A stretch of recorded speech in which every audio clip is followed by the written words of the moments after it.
सुरेशम्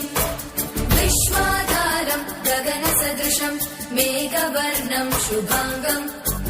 लक्ष्मीकान्तम् कमलनयनम् योगिविद्यानगम्यम् वन्दे विष्णुम् भवभयहरम् सर्वलोकैकनाथम् शान्ताकारम् भुजगशयनम् पद्मनाभम् सुरेशम् विश्वाधारम् गगनसदृशम् मेघवर्णम् शुभाङ्गम् लक्ष्मीकान्तम् कमलनयनम् योगिविद्यानगम्यम् वन्दे विष्णुम् भवभयहरम् सर्वलोकैकनाथम्